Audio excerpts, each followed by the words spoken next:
Welcome back to exploring Indian wilderness. मेरा नाम है सिद्धार्थ और ये है पीपल पानी के टाइगर का पार्ट 3। कहानी को अंत तक जरूर सुने और चैनल को सब्सक्राइब करें।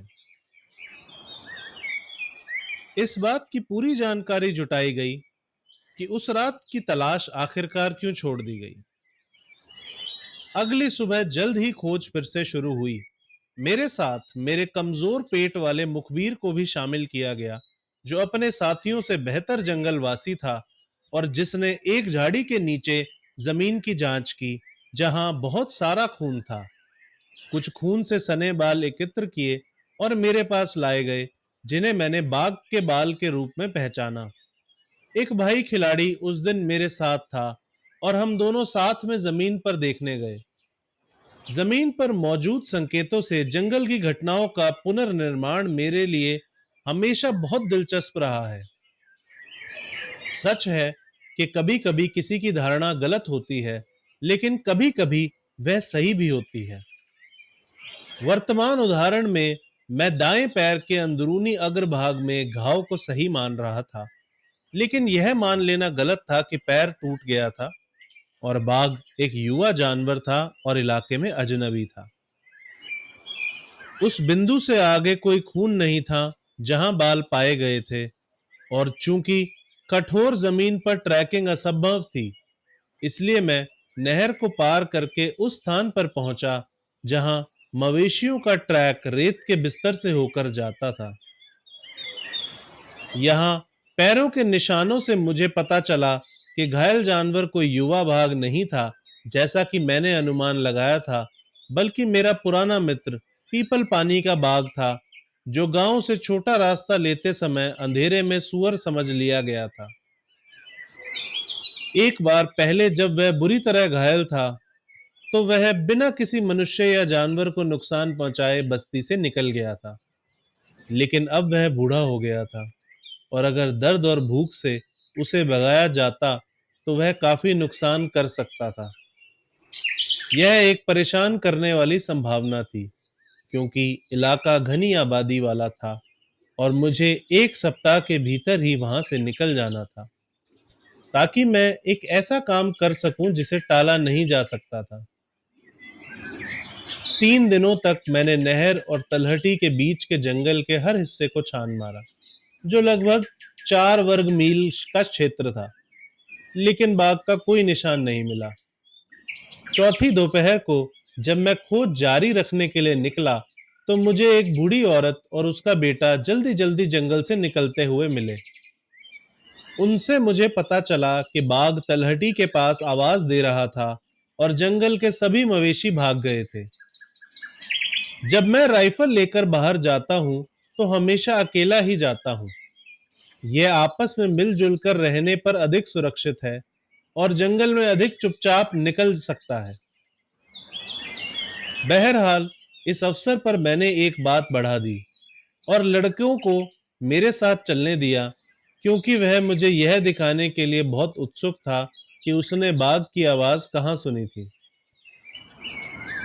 तलहटी में पहुंचकर लड़के ने एक घने छुपे हुए भाग की ओर इशारा किया, जो दूर की ओर आग के रास्ते से घिरा हुआ था, जिसका मैंने पहले ही उल्लेख किया है, और निकट की ओर पीपल पानी की धारा से घिरा हुआ था।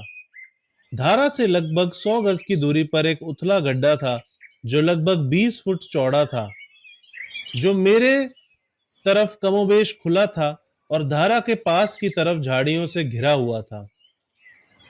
एक अच्छी तरह से इस्तेमाल किए जाने वाला रास्ता समकोण पर गड्ढे को पार करता था। रास्ते से 20 गज की दूरी पर और गड्ढे के खुले हिस्से में एक छोटा पेड़ था। अगर बाघ रास्ते से नीचे आता, तो वह पूरी संभावना के साथ झाड़ियों को साफ करने के लिए एक शॉट के लिए खड़ा होता। यहां मैंने अपना रुख अपनाने का फैसला किया और लड़के को अपने सिर के स्तर पर पैर रखकर पेड़ पर बिठाया और उसे निर्देश दिया कि अगर वह अपनी उठी हुई स्थिति से मुझसे पहले बाघ को देखे, तो अपने पैर के अंगूठे से संकेत दे। मैंने पेड़ की तरफ पीठ की ओर पुकारा,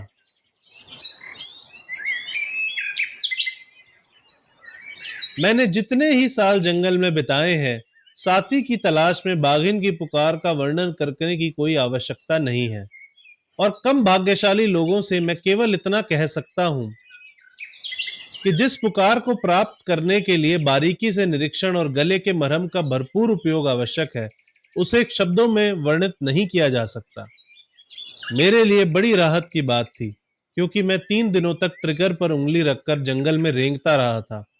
मुझे तुरंत लगभग 500 गज की दूरी से उत्तर मिला, और इसके बाद आधे घंटे तक, यह कम हो सकता है और निश्चित रूप से अधिक प्रतीत हो रहा था, लड़के ने 2 बार इशारा किया, लेकिन मैंने अभी तक बाघ को नहीं देखा था।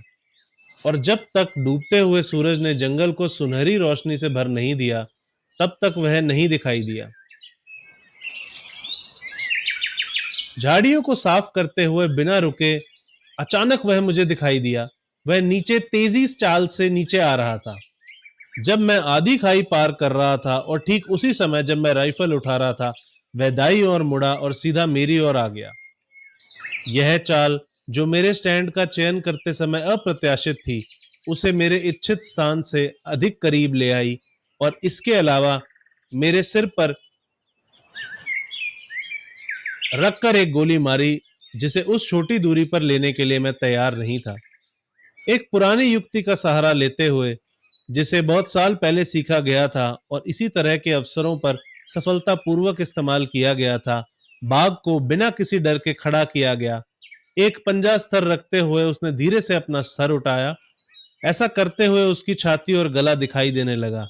भारी गोली लगने के बाद वह अपने पैरों पर खड़ा होने के लिए संघर्ष करता हुआ जंगल में अंधाधुंध दौड़ता हुआ भागा, और उस जगह से कुछ ही गज की दूरी पर गिर पड़ा, जहां 1 नवंबर की सुबह चीतल की आवाज सुनकर मैंने पहली बार उसके पैरों के निशान देखे थे।